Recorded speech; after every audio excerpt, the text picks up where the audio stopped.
So Candide finds Pangloss.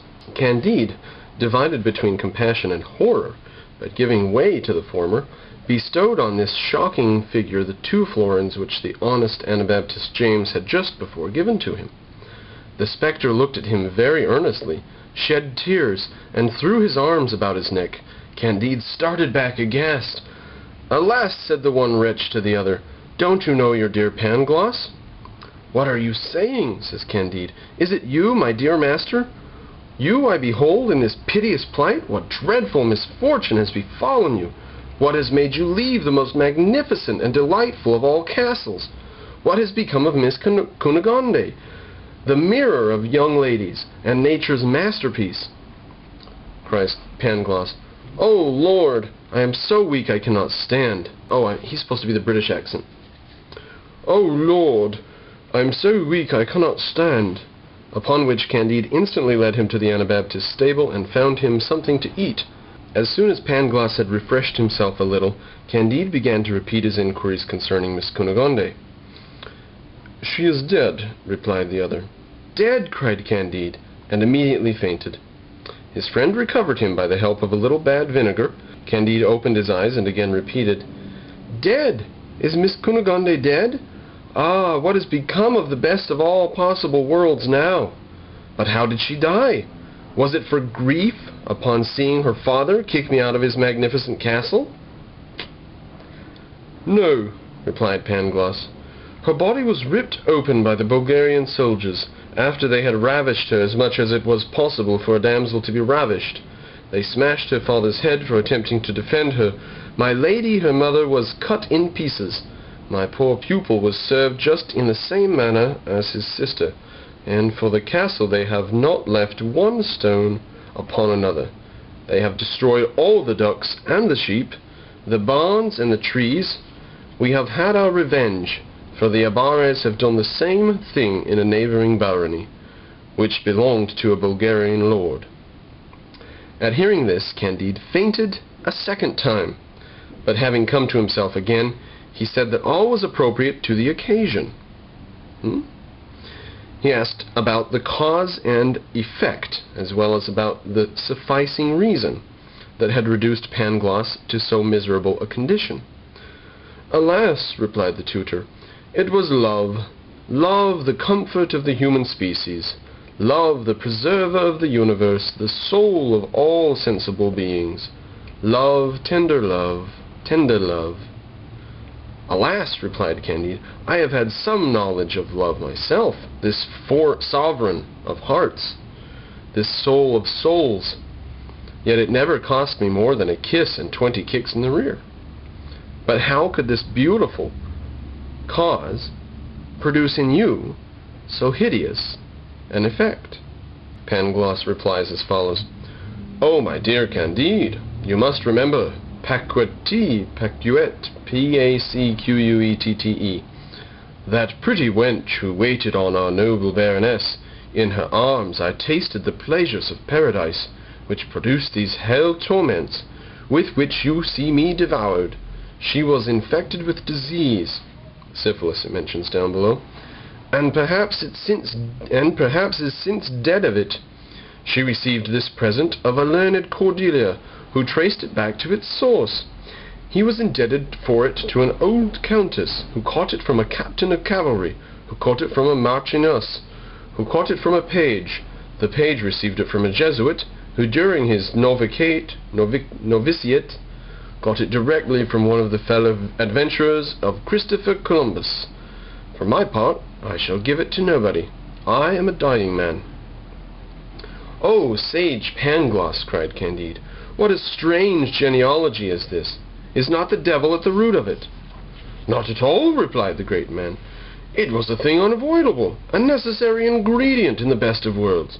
For if Columbus had not caught in an island in America this disease, which evidently opposite to the great end of nature, we should have had neither chocolate nor cochineal." Cochineal is a scarlet dye made from the dried bodies of female cochineal, which are small red cactus-feeding insects. And people go pick these small insects off of the plants, and then they smash them up, and that makes a red dye. So he says, no, it's necessarily part of it. We wouldn't have chocolate or this nice red dye if it weren't for this. We should have had neither chocolate nor cochineal. It is also to be observed that even to the present time, in this continent of ours, this malady, like our religious controversies, has been confined to us. The Turks, the Indians, the Persians, the Chinese, the Siamese, and the Japanese are entirely unacquainted with it, but there is a sufficing reason for them to know it in a few centuries. In the meantime, it is creating prodigious havoc among us, especially in those armies composed of well-disciplined hirelings, mercenaries, professional soldiers hired to serve foreign armies, who determine the fate of nations, for we may safely affirm that, when an army of 30,000 men fights another equal in number, there are about 20,000 of them so diseased on each side. So out of 60,000 men, you'll find about 20,000 of them with syphilis. Very surprising indeed, said Candide, but you must get cured. Lord help me, how can I? Cried Pangloss. My dear friend, I have not a penny in the world, and you know one cannot be bled or have an enema without a fee. Now he might be referring to the fact of bleeding there as being basically dangerous. Probably something that was noticed by intelligent observers, that bleeding didn't tend to save the patient. But maybe not. So they'll neither bleed you and try to kill you, nor will they stick something up your butt without charging you money. This last speech had its effect on Candide. He flew to the charitable Anabaptist James. He flung himself at his feet and gave him so striking a picture of the miserable situation of his friend that the good man, without any further hesitation, agreed to take Dr. Pangloss into his house and pay for his cure. Now it turned out that mercury, prepared and used in a certain way, cured the syphilis somehow, stopped it from continuing to do its thing. And that was like number 661 things this guy tried. Whoever was doing this, he tried 660 compounds, and the 661st, which was mercury applied, worked. So it was called number 661, and then it's called Salvarsan, I think. Anyways, that was the first cure, and that was long after this, so they're talking about curing it, but there wasn't. During the course of the cure, Pangloss lost only one eye and one ear. Since his handwriting was good, and he understood accounts tolerably well, the Anabaptist made him his bookkeeper. At the end of 2 months, being obliged to go to Lisbon about some mercantile affairs, he took the two philosophers with him in the same ship. Pangloss, during the course of the voyage, explained to him how everything was so constituted that it could not be better. James did not quite agree with him on this point. Mankind, said he, must in some things be deviated from their original innocence, for they were not born wolves, and yet they worry one another like those beasts of prey. Right? We're not born beasts of prey, but we should treat each other like that.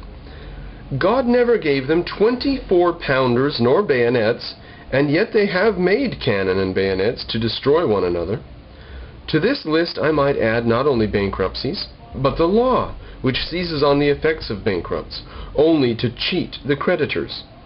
All this was indispensably necessary, replied the one-eyed doctor, for private misfortunes are public benefits, so that the more private misfortunes there are, the greater the general good.